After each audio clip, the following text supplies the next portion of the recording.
میں جب گھر گیا تو میں نے دیکھا میری بیوی نے ہمارا ایک نیا ملازم جو گاؤں سے آیا ہے اس کم سے ان کے ہاتھ ایک چھوٹی سی رسی سے باندھ کر چارپائی کے پائے کے ساتھ باندھ کے بندر کی طرح بٹھایا ہے۔ میں نے کہا یہ کیا معاملہ ہے؟ کہنے لگی اس نے میرے پرس میں سے ایک 500 کا، 2 100 کے اور 3 نوٹ 10 روپے کے چرائے ہیں، اور اس نے یہ 730 روپے کی چوری کی ہے۔ یہ نیا نیا آیا ہے، اس کی آنکھوں میں دیکھو صاف بے ایمانی جھلکتی ہے۔ میں نے کہا مجھے تو کوئی ایسی چیز نظر نہیں آتی۔ کہنے لگی نہیں، آپ کو اندازہ نہیں ہے، جب یہ آیا تھا تب اس کے کان ایسے نہیں تھے، اب اس نے چوری کر لیا تو اس کے کان بھی فرق ہو گئے۔ میں نے کہا دیکھیے اب آپ شک شبہ کی بات کر رہی ہیں، اس حوالے سے آپ یقین سے کچھ نہیں کہہ سکتی۔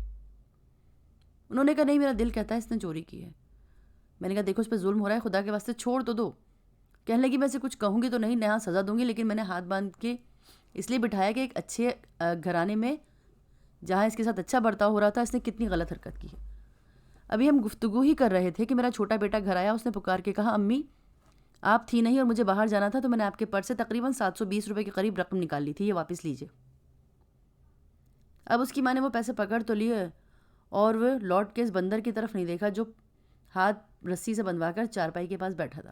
میں بھی شرمندہ کھڑا تھا، لیکن بہرحال مجھ میں ایک تھوڑی تمکنت تھی جیسے چھوٹے لیول کے بادشاہوں میں ہوتی ہے۔ میں نے کہا بتائیے۔ وہ کہنے لگی دیکھیں تقریباً اس کی حرکت تو ایسے ہی لگ رہی تھی۔ میں نے کہا دیکھیے شک و شبہ اور ظن میں کچھ ایسے ہی ہوتا ہے، آدمی بغیر کسی منطق کے، بغیر کسی دلیل کے اور بغیر کسی الجھن کے الجھ جاتا ہے، اور اکیلا فرد ہی نہیں، قومیں اور ملک بھی الجھ جاتے ہیں۔ فرض کریں ایک ملک کو دوسرے ملک پہ شک ہے کہ اس نے میرے خلاف کارروائی کی، تاریخ کے واقعات اس کے شاہد ہیں کہ ایسا ہوا بھی ہے کہ ایک ملک نے دوسرے پر حملہ کیا اور بغیر سوچے سمجھے ثبوت حاصل کیے بغیر ہزاروں لاکھوں جانیں ختم کر دیں۔ میں جب اسٹوڈیو آ رہا تھا تو مجھے آپ سے بات کچھ کرنی تھی، لیکن مجھے اپنی آپا صالحہ یاد آ گئی۔ وہ ہم سے عمر میں ذرا سی بڑی تھی، اور جب ہم بی اے میں تھے وہ ایم اے میں تھی تو اس وقت ان کی شادی ہو چکی تھی۔ وہ اپنے خاوند کے ساتھ ولایت چلی گئیں، وہاں وہی عرصے تک رہیں۔ جب دبئی معرض وجود میں آیا تو وہ لوگ دبئی آ گئے، یا انہوں نے کچھ سرکاری کچھ نیم سرکاری کام کیے، لوٹ کر پھر ولایت چلی گئیں۔ وہاں جا کر انہوں نے اپنا وہی پرانا کام سنبھالا جو وہ کمپنی میں کرتے تھے۔ ایک روز کسی انگریز خاتون نے صالحہ آپا کو بتایا کہ اگر پلاٹینیم کے زیورات جو موٹے باجرے کے آٹے میں رکھیں تو ان کی چمک بڑھ جاتی ہے، یہ صاف ستھرے ہوتے ہیں۔ اب یہ ایسا علاج ہے کہ اس سے بہتر طریقہ پلاٹینیم کے زیور صاف کرنے کے لیے اب تک نہیں آیا۔ اب ظاہر ہے خواتین کی کاسمیٹک اور زیورات سے دلچسپی گہری ہے، وہ ان کی بابت زیادہ گفتگو بھی کرتی ہیں۔ آپا صالحہ کو اس کی بات تو ذرا دل کو لگی، چنانچہ انہیں باجرے کا آٹا حاصل کیا اور اپنے کان کے بالے دبا دیے۔ صبح اٹھ کے انہوں نے آٹے کی پڑیا کھولی تو حیران رہ گئیں، صرف ایک ہی بالا تھا، دوسرا بالا موجود نہیں۔ اب وہ پریشان ہو گئیں کیونکہ پلاٹینیم کا بالا کچھ قیمت کا کم تو ہوتا نہیں۔ اس کمرے میں سوائے ان کے اور ارشد بھائی جو ان کے خاوند تھے کوئی تھا بھی نہیں۔ اب جب ارشد بھائی غسل خانے سے شیو بنانے کے بعد آئے، صالحہ آپا کہتی ہیں مجھے پہلی مرتبہ باوجود کہ وہ میرے خاوند ہیں اور میری شادی کو 21 سال ہو گئے، مجھے چہرے سے کچھ چور چور جیسے محسوس ہوئے، اور ایسا محسوس ہوا کہ انہوں نے راتوں رات وہ بالا چرا لیا ہے اور وہاں پہنچانے کی کوشش کی ہے جہاں میری منگنی سے پہلے ان کی کسی دوسری رشتہ دار لڑکی کے ساتھ منگنی طے ہوئی تھی۔ ظاہر ہے وہ تو عورت ہو چکی ہوگی، وہ لندن آئی ہوئی تھی۔ اس کا ٹیلی فون ارشد صاحب کو آیا تھا، جس کو میں نے ارشد صاحب کو بتایا تھا کہ میں اور میرا خاوند آئے ہیں اور ہم ملنا چاہتے ہیں، بتائیے ہم کب آ سکتے ہیں۔ اب آپا صالحہ کو پکا یقین ہوا کہ یہ بالا سوائے ارشد کے اور کسی نے نہیں چرایا، کیونکہ کمرے میں کوئی تھا ہی نہیں۔ اب 3-4 روز انہوں نے بڑے کرب کی کیفیت میں گزارے، اور جب وہ خاتون جن سے شاید ارشد بھائی کی شادی ہو جاتی، کیونکہ دونوں گھروں کے درمیان بات چیت بھی ہو چکی تھی، لیکن وہ کسی وجہ سے نہ ہو پائی، جب وہ اپنے خاوند کے ساتھ ارشد بھائی سے آ کے ملی تو آپا سارا وقت ٹکٹکی باندھ کر ارشد بھائی کے چہرے کو دیکھتی رہی، اور انہیں ارشد بھائی کے چہرے سے ایسے آثار بھی نظر آئے کہ جیسے انہوں نے بالا چرا کے اس خاتون کو دے دیا ہے یا اس کو بعد میں پہنچا دیں گے۔ اب ارشد بھائی اور صالحہ آپا کے درمیان ایک بڑی خلیج پیدا ہو گئی۔ وہ شک شبوں میں زندگی بسر کرنے لگے، باوجود اس کے کہ ارشد بھائی بار بار پوچھتے تمہاری طبیعت پر کچھ بوجھ ہے، لیکن صالحہ آپا نفی میں انکار کرتی۔ وہ کہتی خیر جو ہونا تھا ہو چکا، لیکن اپنی قیمتی بالے کے گم ہونے کا بہت افسوس تھا۔ ارشد بھائی کو بھی بہت افسوس تھا کہ وہ بالا گم ہو گیا ہے تو اسے تلاش کرنا چاہیے، لیکن آپا کی نظر میں چونکہ وہ خود چور تھے اس لیے تلاش کرنے میں ارشد بھائی کی کوئی مدد نہیں کرتی تھی۔ 5ویں روز اس کمرے سے تھوڑی سی بدبو کے آثار پیدا ہوئے، شام تک وہ کافی بڑھ گئی، ڈھونڈ پڑی کہ کہاں سے آ رہی ہے، سارے کونے کھدرے تلاش کیے، بڑا سا قالین جو اخباروں کے اوپر تھا تو اس پہ پرانے اخباروں کی ٹوکری اوندھی تھی، جب اٹھایا تو اس کے نیچے چوہا مرا ہوا تھا اور اس کے چوہے کے گلے میں پلاٹینیم کا بالا پھنسا تھا۔ رات کو وہ باجرہ کھانے آیا ہوگا اور شوق میں اپنا منہ دھساتا ہوا اتنا لے گیا، بالا اس کے حلق میں پھندا بن کے پھنس گیا اور وہ پنجوں کی کوشش کے باوجود نکال نہ سکا یا باہر نہ نکل سکا۔ اس کا دم گھٹ گیا۔ بڑی مشکل کے ساتھ اس سڑی ہوئی لاش سے وہ بالا چھڑوایا گیا۔ صالح آپا کو اطمینان نصیب ہوا جو اللہ کے فضل سے اب تک ہے۔ تو شک و شبہ دنیا کی بڑی عجیب و غریب ہے، اس پہ کسی کا بس نہیں چلتا۔ جب ایک بار ذہن میں جاگ جائے تو اس کا ذہن سے نکالنا مشکل ہوتا ہے۔ نفسیات دان یہ کہتے ہیں کہ شک سے نکلنے کے لیے ہمارے پاس کوئی فارمولا نہیں ہے جو اپلائی کر کے انسان اپنی ذات کو اس سے نکالے۔ البتہ اللہ حکم دیتا ہے کہ تم لوگوں کی ٹوہ میں نہ رہو۔ یہ مت دیکھو کہ اس کے گھر سے کیا آیا ہے، اس کو کون ملنے آیا ہے، چھوڑ دو، اللہ کا بندہ ہے، اللہ اس سے پوچھے گا، تم تجسس میں نہ پڑو۔ اس طرح جب آپ شک میں پڑتے ہیں تو آپ اللہ کا حکم چھوڑ دیتے ہیں جو واضح الفاظ میں اللہ نے کیٹیگوریکل ہم سب کو دے دیا ہے کہ بھائی ایسے جاسوسی لینے کے لیے یا سی آئی ڈی بننے کے لیے مت جاؤ۔ اپنی زندگی کے اندر کوئی سی آئی اے، کوئی کے جی بی نہ بنائے، کوئی موساد، کوئی رو نہ بنائے، ورنہ آپ کی زندگی عذاب میں پڑ جائے گی۔ جن ملکوں نے ایسے ادارے بنا لیے ہیں وہ خوش ہیں، ان پہ فخر بھی کرتے ہیں، لیکن آہستہ آہستہ اس قسم کے ادارے ان کو ایسی الجھنوں میں مبتلا کرتے ہیں کہ پھر اس سے نکل نہیں سکتے۔ شک کے حوالے سے مجھے بڑی گزری باتیں یاد آ رہی ہیں۔ جوانی میں مجھے درختوں اور پودوں کے ساتھ بڑا شغف تھا۔ میرے پاس ایک چھوٹی آری ہوا کرتی تھی جس سے میں درختوں کی شاخیں کاٹتا تھا اور ان کو اپنی مرضی کے مطابق تراش خراش کیا کرتا تھا۔ ہمارے ہمسائے کا بچہ جو 5ویں یا 6ٹھی میں پڑھتا ہوگا وہ اس ولایتی آری میں بڑی دلچسپی لیتا تھا اور چھو چھو کے بھی دیکھتا تھا۔ ایک روز میں نے اپنی وہ آری بہت تلاش کی لیکن مجھے نہیں ملی۔ میں نے اپنے کمرے میں ہر جگہ تلاش کیا۔ اب جب میں گھر سے نکلا، پڑوسی کا لڑکا باہر کھڑا تھا اور اس کے چہرے سے صاف لگتا تھا کہ میری آری اس نے چرائی۔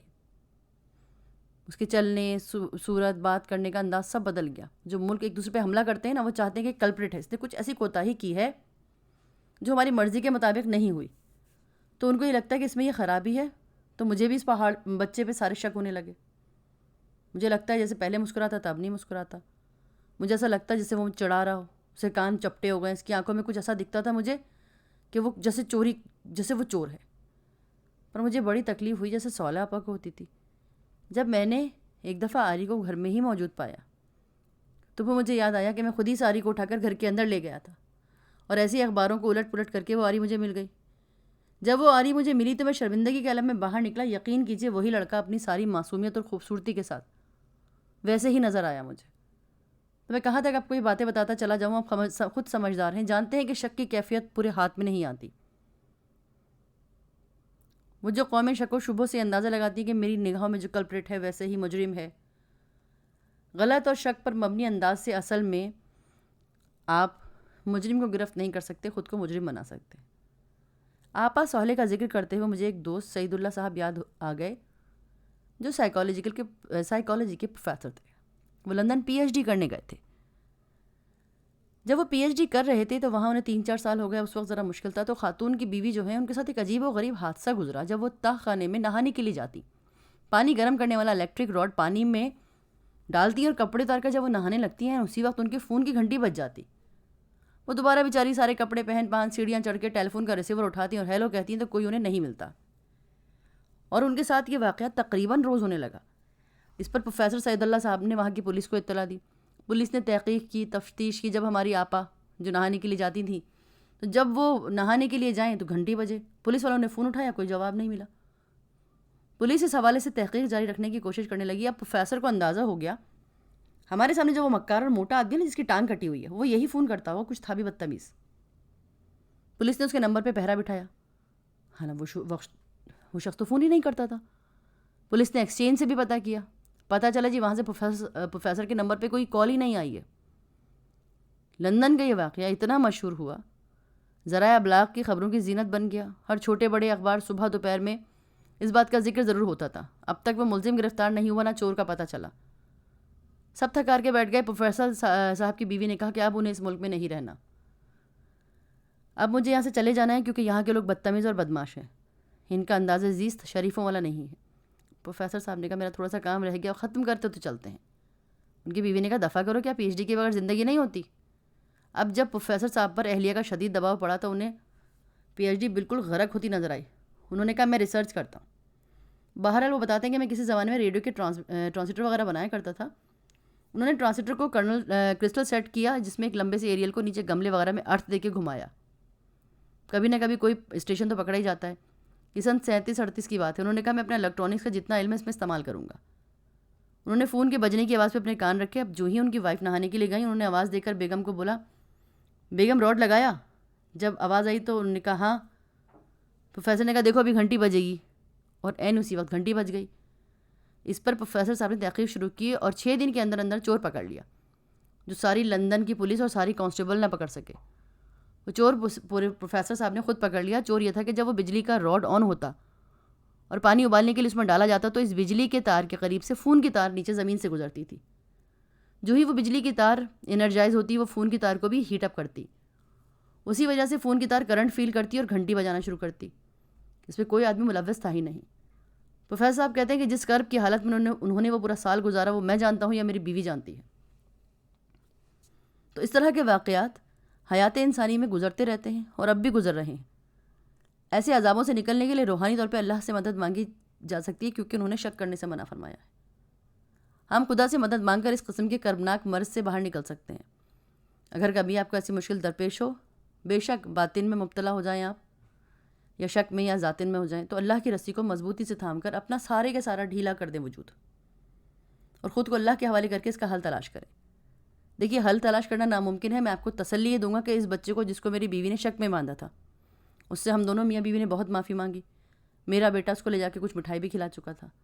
تو ایسے واقعات رونما ہوتے رہتے ہیں، لیکن ان کو بڑی بصیرت سے، خوش دلی سے، سبھاؤ سے، اچھے رویے اور برداشت کے ساتھ نپٹانا چاہیے. اگر جلد بازی اور خوش دلی سے کام نہ لیا گیا تو صورتحال وہی ہوتی ہے جو میری آری چور کے بارے میں تھی یا دیگر واقعات کی مانند. اب میں آپ سے اجازت چاہوں گا. اللہ آپ کو آسانی عطا فرمائے اور آسانیاں تقسیم کرنے کا شرف عطا فرمائے. فی امان اللہ.